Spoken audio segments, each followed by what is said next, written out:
माता तारा रानी। तारा रानी की कथा भारतीय लोक आस्था और भक्ति का एक अत्यंत पावन और चमत्कारी प्रसंग है। यह कथा मुख्य रूप से माता वैष्णो देवी की परम भक्त तारा रानी और उनके पति की अटूट श्रद्धा, भक्ति और त्याग को दर्शाती है। माता के जगराते में महारानी तारा देवी की कथा कहने और सुनने की परंपरा प्राचीन काल से चली आ रही है। इस कथा के बिना जागरण को संपूर्ण नहीं माना जाता। यद्यपि पुराणों या ऐतिहासिक पुस्तकों में इस कथा का कोई उल्लेख नहीं है, तथापि माता के प्रत्येक जागरण में इसको सम्मिलित करने का परंपरागत विधान है। राधे राधे। ब्रजधाम चैनल में आप सबका स्वागत है। आज के इस वीडियो में हम माता के जागरण में सुनाई जाने वाली तारा रानी की संपूर्ण कथा सुनेंगे। यह कथा मुख्य रूप से माता वैष्णो देवी की परम भक्त तारा रानी और उनके पति की अटूट श्रद्धा, भक्ति और त्याग को दर्शाती है। जो भी श्रद्धालु इस कथा को सुनता या पढ़ता है, उसके जीवन में सुख, शांति, समृद्धि और संकटों से मुक्ति प्राप्त होती है। तारा रानी की कथा कहने या सुनने से माता वैष्णो देवी की विशेष कृपा प्राप्त होती है और नकारात्मक ऊर्जा और भय समाप्त होता है। घर में सुख, शांति और समृद्धि आती है और संतान प्राप्ति की इच्छा भी पूर्ण होती है। तारा रानी की कथा केवल एक कहानी नहीं, बल्कि भक्ति, विश्वास और समर्पण का जीवंत उदाहरण है। तो आइए बिना देर किए हुए सुनते हैं माता तारा रानी की ये चमत्कारी कथा। जय माँ दुर्गा की, जय माँ तारा रानी की। राजा स्पर्श माँ भगवती का पुजारी था। दिन रात महामाई की पूजा करता। माता ने भी उसे राजपाट, धन दौलत, ऐशो आराम के सभी साधन दिए थे।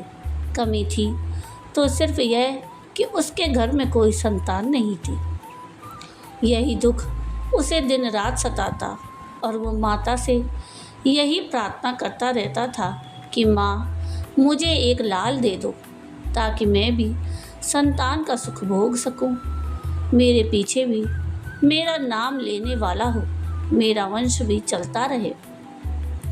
माँ ने उसकी पुकार सुन ली। एक दिन माँ ने आकर राजा को स्वप्न में दर्शन दिए और कहा कि हे राजन, मैं तेरी भक्ति से बहुत प्रसन्न हूँ और तुझे वरदान देती हूँ कि तेरे घर में 2 कन्याएं जन्म लेंगी। कुछ समय के बाद राजा के घर में एक कन्या ने जन्म लिया। राजा ने अपने राज दरबारियों को बुलाया, पंडितों और ज्योतिषों को बुलाया और बच्ची की जन्म कुंडली तैयार करने का हुक्म दिया। पंडित और ज्योतिषियों ने उस बच्ची की जन्म कुंडली तैयार की और कहा, हे राजन, यह कन्या तो साक्षात देवी है। यह कन्या जहाँ भी कदम रखेगी वहाँ खुशियाँ ही खुशियाँ होंगी। यह कन्या माँ भगवती की पुजारिन होगी और उस कन्या का नाम तारा रखा गया। थोड़े समय बाद राजा के घर वरदान के अनुसार एक और कन्या ने जन्म लिया। मंगलवार का दिन था। पंडितों और ज्योतिषियों ने जब जन्म कुंडली तैयार की तो सब उदास हो गए। राजा ने उनकी उदासी का कारण पूछा तो वे कहने लगे कि महाराज, ये कन्या आपके लिए शुभ नहीं है। राजा ने उदास होकर ज्योतिषियों से पूछा कि मैंने ऐसे कौन से बुरे कर्म किए हैं जो कि इस कन्या ने मेरे घर में जन्म लिया है। उस समय ज्योतिषियों ने अपना ज्योतिष लगाकर बताया और कहने लगे कि ये दोनों कन्याएं जिन्होंने आपके घर में जन्म लिया है, पिछले जन्म में राजा इंद्र की अप्सराएं थीं। इन्होंने सोचा कि हम भी मृत्यु लोक में भ्रमण करें और देखें कि मृत्यु लोक पर लोग किस तरह से रहते हैं। दोनों ने मृत्यु लोक पर आकर एकादशी का व्रत रखा। बड़ी बहन का नाम तारा था और छोटी बहन का नाम रुक्मण था। बड़ी बहन तारा ने अपनी छोटी बहन से कहा कि रुकमन, आज एकादशी का व्रत है, हम लोगों ने आज भोजन नहीं खाना चाहिए, तू जाकर बाजार जा और फल ले आ। रुकमन बाजार फल लेने के लिए गई। वहाँ उसने मछली के पकौड़े बनते देखे। उसने अपने पैसों के तो पकौड़े खा लिए और तारा के लिए फल लेकर वापस आ गई। फल उसने तारा को दे दिए। तारा ने पूछा कि तू अपने लिए फल क्यों नहीं लाई? तो रुकमन ने बताया कि उसने मछली के पकौड़े खा लिए हैं। उसी वक्त तारा ने अपनी बहन को श्राप दिया कि जा नीच, तूने एकादशी के दिन मांस खाया है, नीचों का कर्म किया है। जा, मैं तुझे श्राप देती हूँ कि तू नीचों की जून पाए। छिपकली बनकर सारी उम्र उसी नगर में गुरु गोरखनाथ अपने शिष्यों के साथ रहते थे। उनके शिष्यों में एक चेला तेज स्वभाव का और घमंडी था। एक दिन वो घमंडी शिष्य पानी का कमंडल भरकर खुले स्थान में एकांत में जाकर तपस्या पर बैठ गया। वो अपनी तपस्या में लीन था। उसी समय उधर से एक प्यासी कपिला गाय आ गई। उस ऋषि के पास पड़े कमंडल में पानी पीने के लिए उसने अपना मुंह डाला और सारा पानी पी गई। जब कपिला गाय ने कमंडल से मुंह बाहर निकाला तो खाली कमंडल की आवाज़ सुनकर उस ऋषि की समाधि टूटी। उसने देखा कि गाय ने सारा पानी पी लिया था। ऋषि ने गुस्से में आकर उस कपिला गाय को बहुत बुरी तरह चिमटे से मारा। वह गाय लहूलुहान हो गई। यह खबर सुन गुरु गोरखनाथ को प्राप्त हुई। उन्होंने जब कपिला गाय की यह हालत देखी तो ऋषि को बहुत बुरा भला कहा और उसी वक्त अपने आश्रम से निकाल दिया। गुरु गोरखनाथ ने गाय माता पर किए गए पाप से छुटकारा पाने के लिए कुछ समय बाद एक यज्ञ रचाया। उस यज्ञ का पता जब उस शिष्य को चला जिसने कपिला गाय को मारा था, उसने सोचा कि वह अपने अपमान का बदला जरूर लेगा। यज्ञ शुरू हो गया। उस चेले ने एक पक्षी का रूप धारण किया और चोंच में सर्प लेकर भंडारे में फेंक दिया, जिसका किसी को पता नहीं चला। छिपकली, जो पिछले जन्म में तारा रानी की छोटी बहन थी और बहन के श्राप को स्वीकार कर छिपकली बनी थी, सर्प का भंडारे में गिरना देख रही थी। उसे त्याग और परोपकार की शिक्षा अब तक याद थी। वह भंडारा होने तक घर की दीवार पर चिपकी समय की प्रतीक्षा करती रही। कई लोगों के प्राण बचाने हेतु उसने अपने प्राण न्यौछावर कर लेने का मन मना लिया। अब खीर भंडारे में दी जाने वाली थी। बांटने वालों की आंखों के सामने छिपकली बनी तारा की बहन दीवार से कूदकर कढ़ाई में जा गिरी, जिससे लोग खीर को ना खाएं और उनकी जान बच जाए। नादान लोग छिपकली का बुरा भला कहते हुए खीर की कढ़ाई को खाली करने लगे। उन्होंने उसमें मरे हुए सांप को देखा। तब उनको मालूम हुआ कि छिपकली ने अपने प्राण देकर उन सबके प्राणों की रक्षा की है। उपस्थित सभी सज्जनों और देवताओं ने उस छिपकली के लिए प्रार्थना की कि उसे सब योनियों में उत्तम मनुष्य जन्म प्राप्त हो और अंत में वह मोक्ष को प्राप्त करे। तीसरे जन्म में वह छिपकली राजा स्पर्श के घर कन्या जन्मी। दूसरी बहन तारा देवी ने फिर मनुष्य जन्म लेकर तारामती नाम से अयोध्या के प्रतापी राजा हरिश्चंद्र के साथ विवाह किया। राजा स्पर्श ने ज्योतिषियों से कन्या की कुंडली बनवाई। ज्योतिषियों ने राजा को बताया कि कन्या आपके लिए हानिकारक सिद्ध होगी, इसके शकुन ठीक नहीं है, अतः आप इसे मरवा दीजिए। राजा बोले, लड़की को मारना बहुत बड़ा पाप है, मैं उस पाप का भार नहीं बन सकता। तब ज्योतिषियों ने विचार करके राय दी कि हे राजन, आप एक लकड़ी के संदूक में ऊपर से सोना चांदी जड़वा दें, फिर उस संदूक के भीतर लड़की को बंद करके नदी में प्रवाहित कर दीजिए। सोने चांदी से जड़ा हुआ संदूक अवश्य ही कोई लालच से निकाल लेगा और आपकी हत्या कन्या को भी पाल लेगा। आपको किसी प्रकार का पाप ना लगेगा। ऐसा ही किया गया और नदी में बहता हुआ संदूक काशी के समीप एक भंगी को दिखाई दिया। वह संदूक को नदी से बाहर निकाल लाया। उसने जब उस संदूक को खोला तो सोने चांदी के अतिरिक्त उसमें एक अत्यंत रूपवान कन्या दिखाई दी।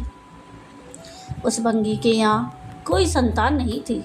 उसने अपनी पत्नी को वह कन्या ला कर दी तो पत्नी की प्रसन्नता का ठिकाना ना रहा। उसने अपने संतान के समान ही बच्ची को छाती से लगा लिया। भगवती की कृपा से उसके स्तनों में दूध उतर आया। पति पत्नी दोनों ने बड़े प्रेम से कन्या का नाम रुक्को रख दिया। रुक्को बड़ी हुई और उसका विवाह हुआ। रुक्को की सास महाराज हरिश्चंद्र के घर साफ सफाई का काम किया करती थी। एक दिन उसकी सास बीमार पड़ गई। रुक्को महाराज हरिश्चंद्र के घर काम करने के लिए पहुंच गई। महाराज की पत्नी तारामती ने जब रुक्को को देखा तो वह अपने पूर्व जन्म के पुण्य से उसे पहचान गई। तारामती ने रुक्को से कहा कि बहन, तुम मेरे यहाँ निकट आकर बैठो। महारानी की बात सुनकर रुक्को बोली, रानी जी, मैं नीच जाति की भंगिन हूँ, भला मैं आपके पास कैसे बैठ सकती हूँ। तब तारामती ने कहा कि बहन, पूर्व जन्म में तुम मेरी सगी बहन थी। एकादशी का व्रत खंडित करने के कारण तुम्हें छिपकली की योनि में जाना पड़ा। जो होना था सो हो चुका। अब तुम अपने इस जन्म को सुधारने का उपाय करो और भगवती वैष्णो माता की सेवा करके अपना जन्म सफल बनाओ। यह सुनकर रुक्को को बड़ी प्रसन्नता हुई और उसने उपाय पूछा। रानी ने बताया कि माता वैष्णो देवी सब मनोरथों को पूरा करने वाली हैं। जो लोग श्रद्धापूर्वक माता का पूजन और जागरण करते हैं उनकी सभी मनोकामनाएं पूर्ण होती हैं। रुक्को ने प्रसन्न होकर माता की मनौती करते हुए कहा कि हे माँ, यदि आपकी कृपा से मुझे एक पुत्र प्राप्त हो जाए तो मैं भी आपका पूजन और जागरण करवाऊंगी। माता ने उसकी प्रार्थना को स्वीकार कर लिया। फलस्वरूप 10वें महीने उसके गर्भ से एक अत्यंत सुंदर बालक ने जन्म लिया। किंतु दुर्भाग्यवश रुक्को को माता का पूजन और जागरण कराने का ध्यान ना रहा। जब वह बालक 5 वर्ष का हुआ तो एक दिन उसे माता चेचक निकल आई। रुक्को दुखी होकर अपने पूर्वजन्म की बहन तारामती के पास आई और बच्चे की बीमारी का सारा वृतांत कह सुनाया। तब तारामती ने कहा कि तू जरा ध्यान करके देख कि तुझसे माता के पूजन में कोई भूल तो नहीं हुई। इस पर रुक्को को 6 वर्ष पूर्व की बात याद आ गई। उसने अपना अपराध स्वीकार कर लिया।